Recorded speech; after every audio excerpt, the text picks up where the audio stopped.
All right, folks. Well, we did a hard puzzle yesterday, and I guess they thought they was too gentle on us. So today we get a very hard puzzle. Okay, so let's take a little gander at it here real quick.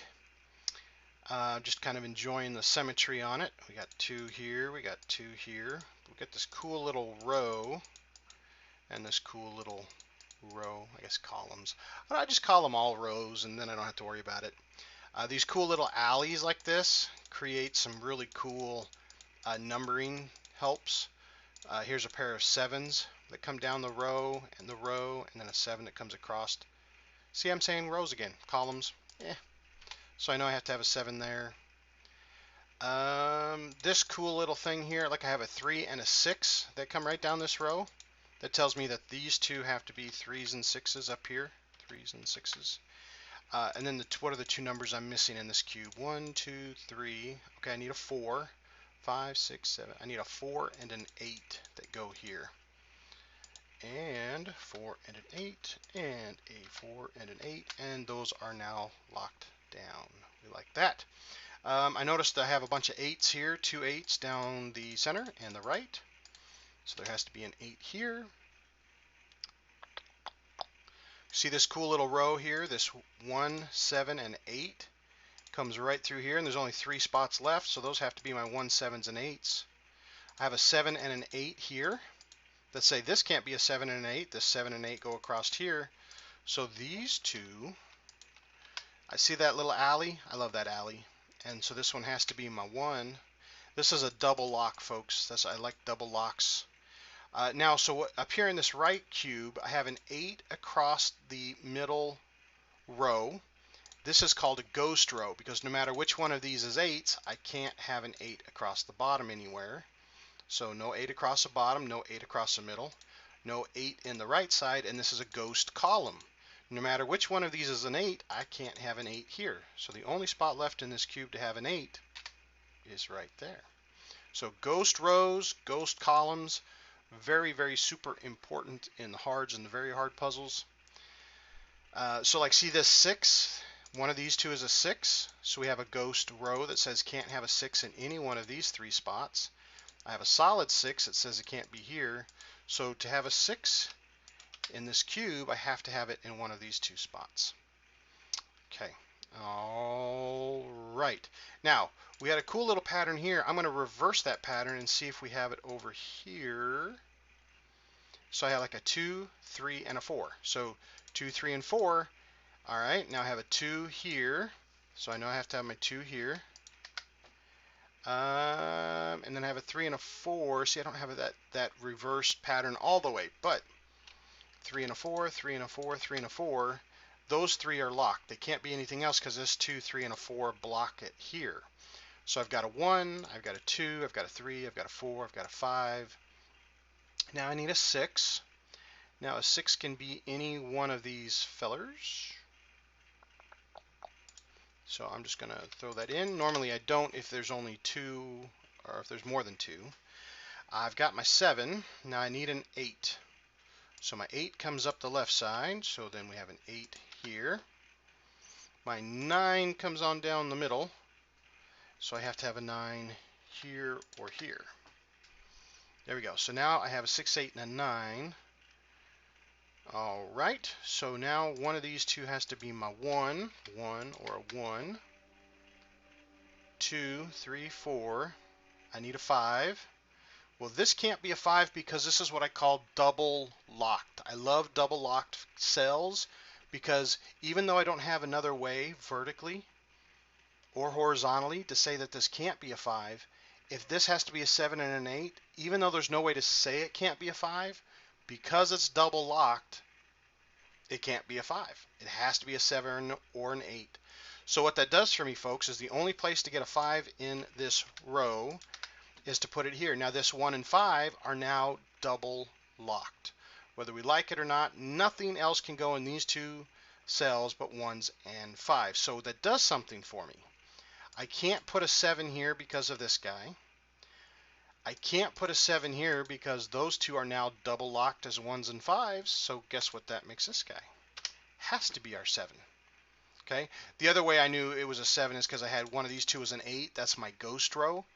And if I can't have an 8 here, that makes it a 7. So if there's our 7, there's our 8. Alrighty. Now we do have a 7 across the top. We have a ghost set or a 7 across the bottom, 7 on the left side. So one of these two have to be a 7. Alright, so we've got 3 numbers left here, just like these 3. Let's see, I've got a 1. I need a 2. Okay, well, it can't be in the middle. So 2, 2, 3, 4. I need a 5. Now that can be everywhere. 5, 5, 5, 6, 7, 8. And then I need a 9. And I do have a 9 in the left. So I have a 9 and a 9. So that's pretty cool. All right, so I have a 2, 5, and a 9. Now, with my 2's here, that calls that a ghost row. Remember the ghost row that came over here and helped us with our 7 and our 8? One of these two is a 2. Well, if my 2 is here as a ghost row, that tells me this can't be a 2, because if this is, regardless, if this is a 2 or this is a 2, you can't have a 2 here. So let me clean up that 2. Only one spot left now for my 2 is right there. Cool. Cool, cool. All right. All right, so the other 2 numbers, what do I need here? I've got a 1. I've got my 2. I guess I got a 3 here. Oh, cool, look at this. I can't put a 3 in any one of those spots, and I can't put a 3 here or a 3 here because of these 3's. So that makes this the only spot that can be a 3. Just like it was, the symmetry really helps us out. When for this particular puzzles, with Marty's, I think this is computer generated because there's a lot of symmetry in it. So when you're solving one side, check out the other side and you'll see a lot of matching. All right, so now we only got 3 numbers here in the middle. We've got a 1, we've got a 2, we need a 3. Well, the 3 can't be in the right. We already decided 3 can't be in the left. Only spot for a 3. Now there's only one spot for the 7, 4, 5, 6, 7, 8, and 9. I heard my phone ding, but oh, it's over there somewhere. All right, cool.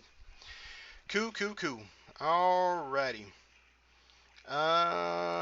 So now we got 2 numbers here. So we've got our 1, 2, 3. We need a 4. Then we've got our 5 and a 6. We need a 4 and a 6. So these 2 are now double locked as 4's and 6's. We like that. Okay. So that's coming along handy dandy. I notice this 1 here comes right through the center of this row, and I have a 1 in the right column, 1 through the center column. So just simple elimination just leaves me a 1 here. This one that comes across, this one, I'm just looking for pairs, comes through the middle, leaves me a 1 here. Okay, so we have a pair of 9's here. So 9 across the bottom, 9 across the top, and we do have a solid 9 in the left column. So the only spot left for our 9 is here. That helps us out with this 6. Now this 6 is going to help us out with this one. It can only be a 4 now. This one can only be a 6 now. All right. Now we have these 3 numbers that are just what are left on this row. I about said column. We've got a 1. Okay, now we need a 2. So the 2 comes up the middle. So the 2 has to be left or right. We need a 3. Now cool, look at this 3 comes up the middle. This double locks those 2 cells. So the only missing is a 4, but you can also see there's a 4 in the left, a 4 in the right, left and right. And then we have a ghost 4 that comes across the bottom. So this is the only spot left for a 4. All right, now that these 2 cells are double locked, it'll tell us what these 2 are, which they look like a 5 and a 7. 1, 2, 3, 4, we need a 5. 6, we need a 7. This helpful 7 says it can't be at the top, so that becomes our 5, that becomes our 7. That helps us out. Now we're just missing 1 number in this particular row because these 2 are double locked. So we've got a 1, we've got a 2, a 3, a 4. We need a 5. Okay, do we have a helpful 5 down here? We do not just yet. That's okay. 5 and a 5. Now we can see what these 3 numbers are. We've got our 1, we need a 2. Now here's a cool thing here. See, this 2 comes down the center, and we have a 2 here that goes through the middle. So we do have a 2 here. So we have a solid 2, and we have a ghost row 2. So this is the only spot we can put a 2.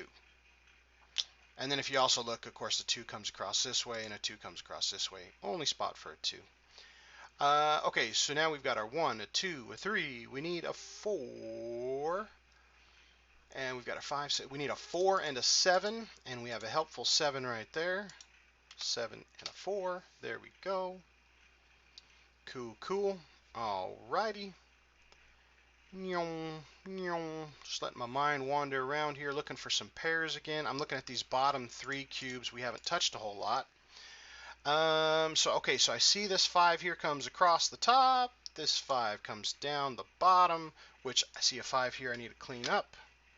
So I can't have a 5 here or here. The only spot left for my 5 is right there. All right. Looking for pairs. My pairs. Where are my pairs? Okay, we have 7, 7, 7s. Okay, we have 2 5s across the top and the bottom. So we know I have to have a 5 here in the middle. Also, when you're looking for pairs, later on, we go, vertical and horizontal. So this 4 goes across here, and this 4 comes down. So my 4 has to be here or here. All right, I've got 2 1s down the left side, down the center, and then down through the bottom. So the only place left for a 1 is right there, which now says my 1 in this cube has to be one of these 2. And this is a typical pattern. You'll have 2 to one side, you'll have a split, and then you have the 2 to the other side. So that's evenly split. So when one cascades, it'll solve this one, then this one will solve this one, and then they'll all match each other. So that is very good. Okay, now I have a 3 that comes across the top. So the only spot left for a 3 is right here. Now that's going to help cascade a lot. So up here we had a 2 or a 3. Well, it can't be a 3 anymore, so there's our 2. If that's a 2, there's our 3. Now if this is a 2, this one is now our 9. This one is now our 2. This one is now our 5. Cool. Now we're missing a whole bunch if we go as a row, but if we go as a column, we're just missing one number. 1, 2, 3, 4, 5. So one of these 2 is a 6. Cannot be this one. 6, 7, 8, and the last number is a 9. Okay, all right, so now let's look at our pairs and our matchings. So like see this 6 will come down and this 6 will come across, this 9 comes across, this 9 comes down. I'm going to leave that alone just for a moment. Let's come over here and take a gander. Take a gander at this feller over here. We've got our 1.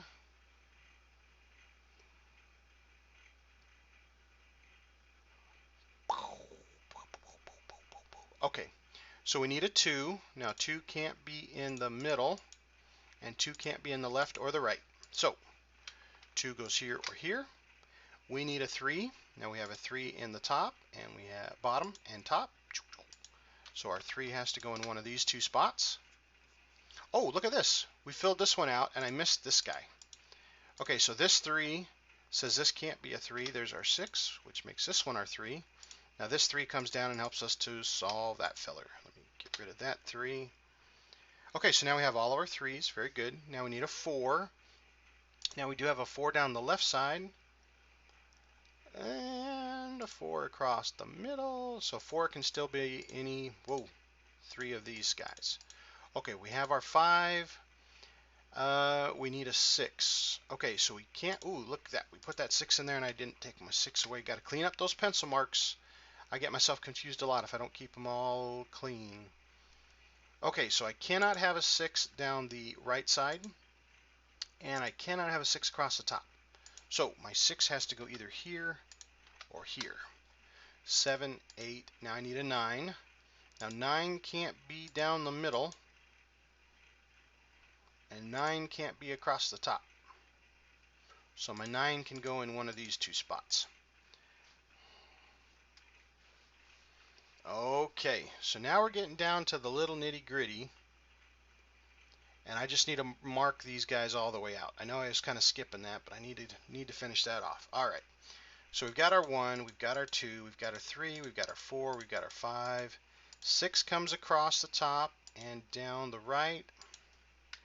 6, 6, 7, 8. 9 comes across the top. 9 comes down to the middle. So we have a 9 here and here. That one's fully marked out. Okay, 1, 2, 3. Now 4 comes across the middle. So I can put a 4 here, here, and here. 5, 6, 7, 8. 9 comes across the top, and 9 comes down the middle. So 9 has to go either 9 or 9. So everything is written out. Now let me look at it for just a moment here.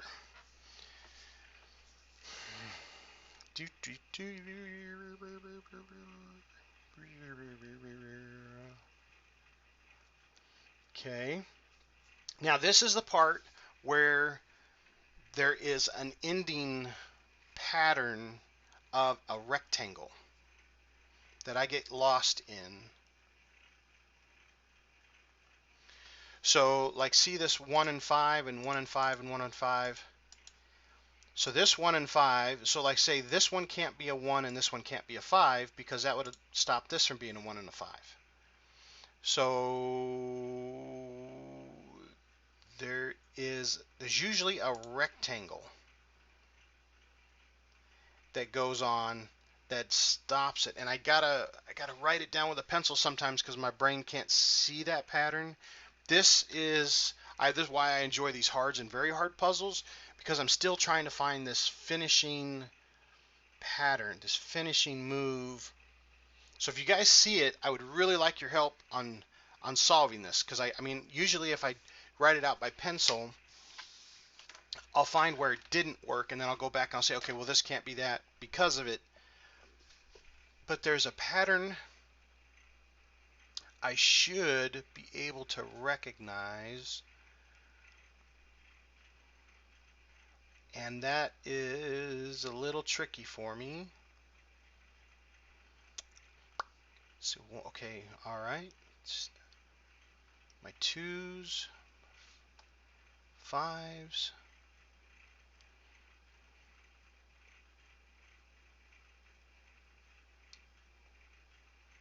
Oh, here it is. See, this is the quintessential.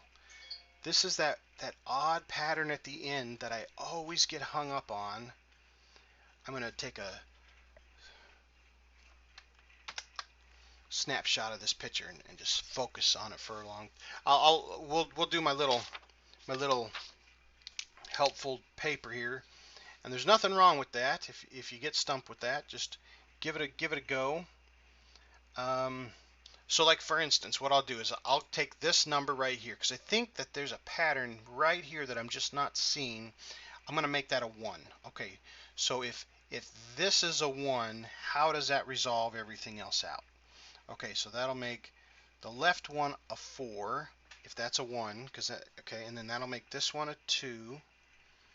Now if that's a 2, that's a 9, that's a 5, that's a 6, that's a 4.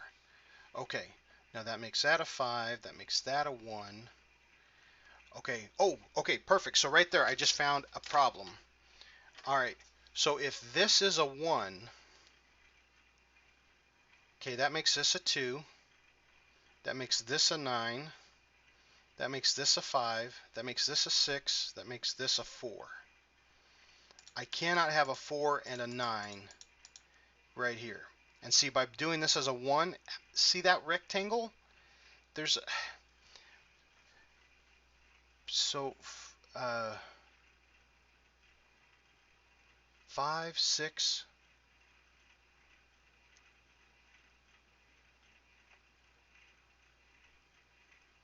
See, it's just my brain is having a hard time getting that far.